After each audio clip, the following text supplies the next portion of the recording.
Non, vous venez de faire un lien avec Al-Qaïda. Je crois que c'est un faux débat. C'est des éléments de langage de l'Occident. Ce sont des terroristes qui se revendiquent appartenant à Al-Qaïda. C'est connu. Non, attendez, madame. Il n'y a pas dans ces pays-là des gens liés à Al-Qaïda. Il y a dans ces pays des mercenaires armés pour détruire ces pays. Les Africains doivent savoir à quoi ils ont affaire. Ils doivent pouvoir répondre à ça. C'est quand vous savez à quoi vous avez affaire que vous pouvez élaborer les réponses les plus efficaces. Il n'y a rien de Al-Qaïda au Sahel ou au Sahara. Ça n'existe pas. Y a-t-il de terroristes La seule chose qui existe là-bas, c'est un certain nombre de groupes d'intérêts internationaux qui arment un certain nombre de mercenaires pour aller déstabiliser ces pays-là. L'enjeu, c'est quoi? Mais l'enjeu dans le cas du Burkina, du Mali et du Niger, c'est l'enjeu énergétique. Si aujourd'hui, la France perd ses pays, elle perd le franc CFA, elle perd sa position en Afrique de l'Ouest, elle a déjà pratiquement perdu cette position en Afrique centrale. Si elle perd tout ça, comment elle va vivre? Cette Afrique-là, c'est un quart de son PIB. Un quart. Si votre PIB chute de 25%, c'est terminé. On va tout reposer sur la France? Non, on ne repose pas tout sur la France. Voilà, c'est ce qu'il faudrait vraiment qu'on fasse une précision. Non, on n'a pas notre part de responsabilité dans ce qui arrive. Non, les Juifs n'ont aucune part de responsabilité dans la Shoah. Vous ne pouvez pas vous lever un matin et dire les Juifs sont responsables de la Shoah, c'est un scandale. Je serai le premier à vous dire, mais vous êtes fous ou quoi? Les Juifs n'ont pas conçu ça. Les deux situations sont-elles superposables? Oui, bien sûr. C'est des situations de génocide humain, de génocide culturel et civilisationnel qui sont inacceptables. Il faut comprendre une chose, madame. Personne au monde ne dira les Juifs sont responsables de la Shoah ou complices de la Shoah. C'est pas possible, ils n'ont pas conçu ça. Par contre, en Afrique, des gens s'asseyent, conçoivent le terrorisme, conçoivent le chaos en Afrique, la violence structurelle, l'insécurité structurelle, et on pousse les Africains à dire « Ah, nous avons notre responsabilité. » Nous n'en avons aucune. Il se trouve que ce n'est pas nous qui faisons le franc CFA. Il se trouve que ce n'est pas nous qui fabriquons les armes qui sont utilisées là-bas. Il se trouve que quand les terroristes à la télévision viennent dire qui les paye, ils n'ont jamais dit que c'est un État africain qui les paye.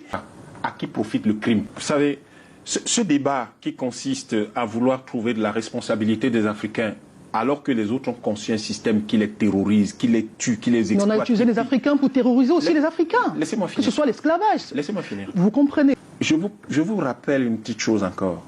Personne dans le monde n'ose dire les Juifs ont été complices ou machin, et avec raison, parce que c'est celui qui conçoit un système qui en est responsable, pas les types qui se retrouvent instrumentalisés à l'intérieur du système. Les gens tous ces Africains qui se retrouvent là-dedans sont des instruments. C'est des gens qu'on a instrumentalisés parfois en les compromettant sexuellement, parfois en les compromettant financièrement, parfois en les mettant dans des situations tellement difficiles qu'ils sont obligés de se mettre là.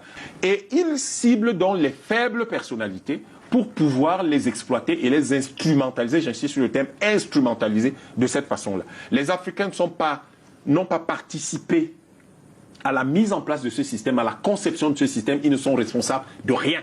Il faut que nous cessions de faire de nos frères les complices de quelque chose qu'ils n'ont jamais organisé eux-mêmes dans leur propre pays, avant que les Européens n'arrivent ici. L'esclavage, la traite négrière, parce que l'esclavage c'est autre chose. La traite négrière, nous ne l'avons pas conçue. Ce n'est pas nous. C'est les Montesquieu et les Voltaire, comme s'ils étaient les vendeurs d'esclaves, ce n'est pas nous. C'est le palais de l'Élysée qui a été construit par l'argent de la traite négrière, ce n'est pas nous.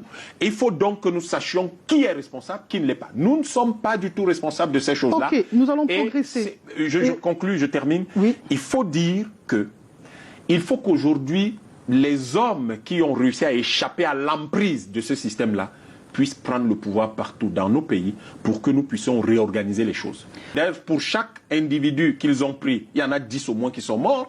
Donc quand ils disent qu'il y a eu 20 à 30 millions de personnes qu'ils ont transportées, ils ont massacré 300 millions d'Africains. Quand ils n'avaient pas assez d'esclaves et qu'il restait de la place dans le bateau, pour faire bonne mesure, ils prenaient le chef et toute sa famille. Comment un type comme ça, on peut l'accuser? Vous avez l'arrivée des gens qui organisent la traite négrière, les hordes arabo-musulmanes qui viennent déstabiliser les États qui existaient à l'époque, et la colonisation qui vient tout détruire. La fin du monde connu. Les gens se retrouvent dans un monde qu'ils ne maîtrisent plus, qui n'était plus le leur. Il se trouve que Ils recherchent confusément l'ADN de leur civilisation. Et cette recherche de l'ADN de leur civilisation est à l'origine de tout ce chaos-là. Si chaque fois, si nous essayons de jeter l'anathème sur nos frères, je peux vous l'assurer, madame, les Occidentaux vont encore plus terroriser, piller notre continent. Il y a un discours, et ce discours est tenu par ce qu'on appelle aujourd'hui les panafricanistes, et qui disent, nous devons nous ressaisir. Il est temps de ne plus nous laisser, nous devons devenir imperméables à toute manipulation, à toute corruption. Nous devons redevenir des gens sérieux. Pourquoi, madame? Il ne s'agit pas seulement de l'Afrique, il ne s'agit pas seulement de restaurer la dignité, la liberté et la souveraineté des Africains, il s'agit de restaurer la dignité du monde entier. Parce que les peuples européens sont victimes de ce capitalisme de leurs propres concitoyens. Et Oumniobé disait, vous délivrez l'Afrique, vous délivrez les peuples européens. Si vous délivrez les peuples africains du colonialisme, qui n'est que la phase internationale du capitalisme, vous délivrez les peuples européens eux-mêmes qui sont victimes de ce capitalisme-là. Et vous savez ce qui se passe là-bas en ce moment. Donc, il est temps, non pas de commencer à jeter l'anathème sur nos frères ou à les critiquer ou à faire quoi que ce soit. Cela ne veut pas dire que nous sommes d'accord avec tout ou avec ce qu'ils font, mais nous comprenons que ce qu'ils font est, si vous voulez, l'écume au-dessus des vagues et que c'est aux vagues qu'il faut s'attaquer parce que c'est là où se trouve l'énergie, pas sur l'écume. Et donc, si vous faites ça, vous aidez en même temps ces peuples. Donc, il ne s'agit pas que de nous. C'est pour cette raison que le travail de sensibilisation, de conscientisation, d'explication et si vous voulez, de soutien moral qu'il y a à faire pour sortir nos frères de leur dépendance émotionnelle et psychologique de l'Occident est extrêmement important. Je viens de publier un ouvrage dans lequel les gens trouveront un certain nombre de propositions qui s'appelle Porbo Kibong. Et là-dedans, vous voyez comment nous sommes parfaitement lucides sur à la fois la partie structurelle et fondamentale de la crise que nous vivons, qui est organisée, structurée, gérée, entretenue par l'Europe et l'Occident, mais également, si vous voulez, de la partie des exigences tactiques qui vont permettre de ramener progressivement tous nos frères vers une attitude de gens libres qui doivent se battre pour sortir de l'ornière. Le Burkina Faso n'aurait pas pu être intègre s'il n'y avait pas cette recherche confuse de son initiative historique. Il se trouve, et je vous le dis encore, c'est encore confus. Parce que le monde connu des Burkinabés n'existe plus depuis le début depuis la fin du 19e siècle. Et il a été déstabilisé et déstructuré progressivement pendant les 4 et 5 siècles qui ont précédé le 19e siècle. Et il a été écrasé pendant tout le 20e siècle et le début du 21e siècle. Maintenant, les Burkinabés, depuis la deuxième moitié du 20e siècle, essayent de se retrouver parce que ce système occidental européen dans lequel on se trouve ne convient pas aux Africains, pas du tout. La démocratie n'est pas un modèle propre aux pays africains, singulièrement pour... Non, encore une fois, c'est des faux débats. Si on pose la question telle que vous la posez, madame, et je comprends que vous me posez la question de cette façon-là, parce qu'en réalité, c'est dans l'air du temps de poser ce genre de questions, mais au fond, c'est pas comme ça que nos États étaient organisés. La question intéressante serait de dire comment nos États qui ont été stables pendant des millénaires ont-ils été organisés? Vous pensez qu'ils faisaient la démocratie occidentale là? Ce que la plupart des Africains ne savent pas. C'était-il des États? On parlait de villages, on parlait de communautés. Bien sûr que si je veux démontrer que vous les Africains ne valez rien, est-ce que je vais dire que vous aviez des royaumes? Je vais simplement m'appuyer sur la théorie de Henry Morgan, qui a été publiée dans les années 1890, qui disait, qui stratifiait, qui classait les hommes en 3 catégories. Tout en bas, il y a les sauvages.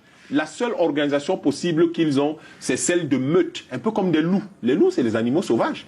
Et au-dessus, il y a les barbares. Et les barbares, à la limite, ils peuvent avoir comme organisation sociale les hordes. C'est tout. Et au-dessus, il y a donc les civilisés, qui sont les Européens, et qui sont les seuls capables de structurer des États.